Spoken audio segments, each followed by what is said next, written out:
Good morning sa mga aspiring sound tech na tay basic tips para sa paggamit sa mic mixer. So, dire na tay analog mic mixer.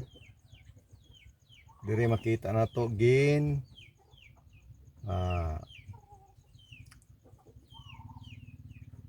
high, mid, low, kining color red, aux,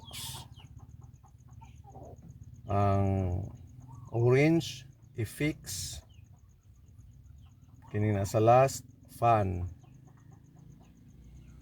rather. Ya, mute. Dire ato ang volume.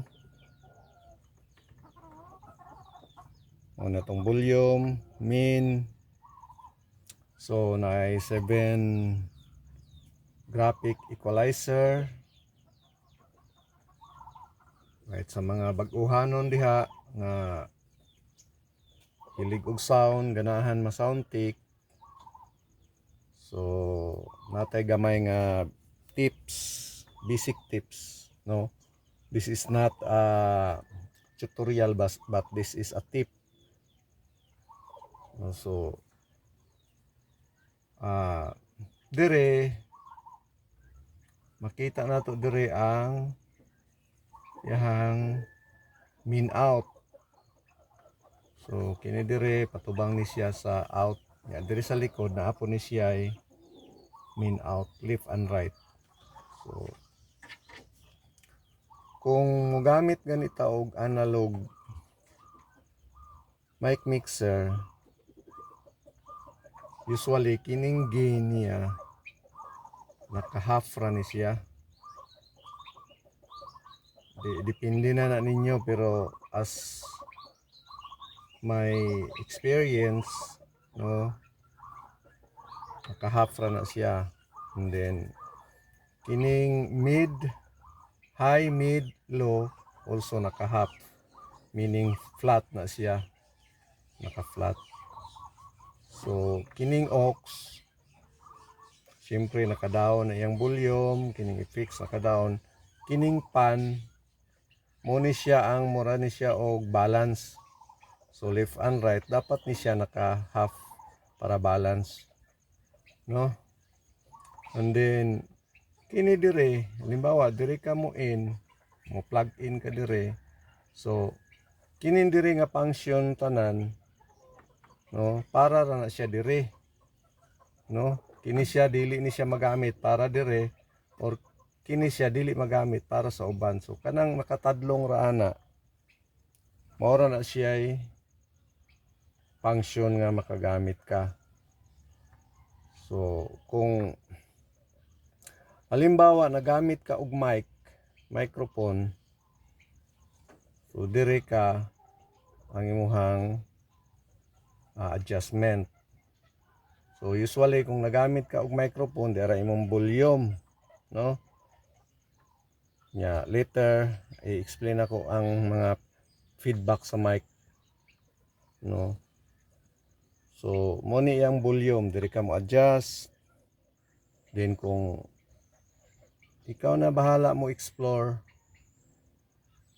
kung kusog yang high sa nagamit sa mic, siyempre hinaya nimo dire kay kusog yang high. Kung kusog yang low, hinaya nimo ang low. Kung hinay pud yang low, kusgan nimo dire. Okay, kung kusog yang low, lain man na paminaw, magpalak-palak man na iyang tingong, mura siyang mana.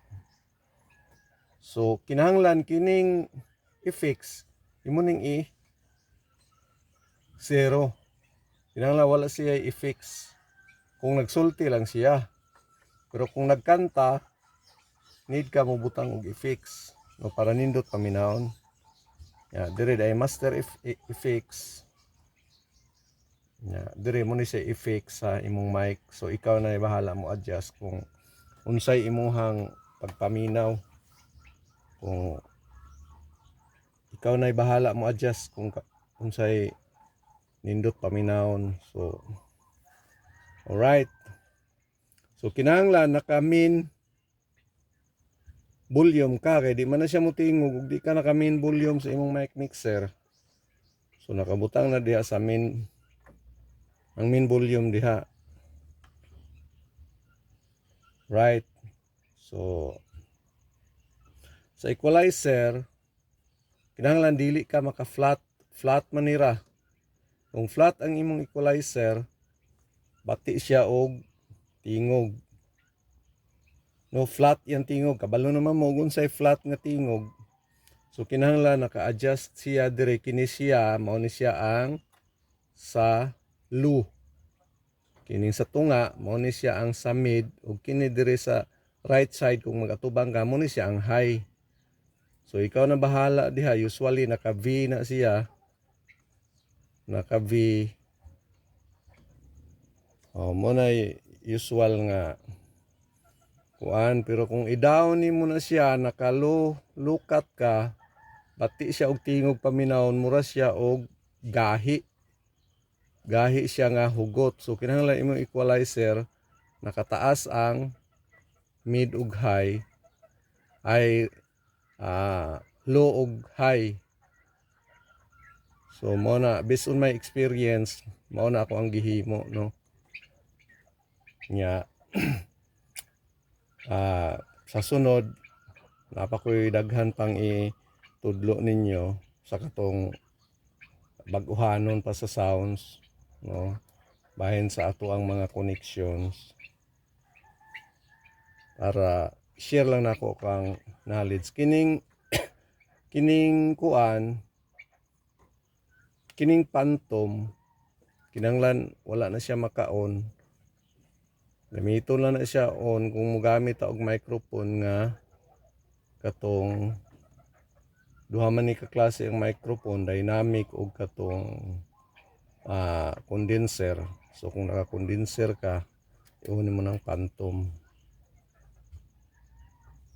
Right, so next time on my video, itudlo na ko ninyo ang uban pa nga mga connection.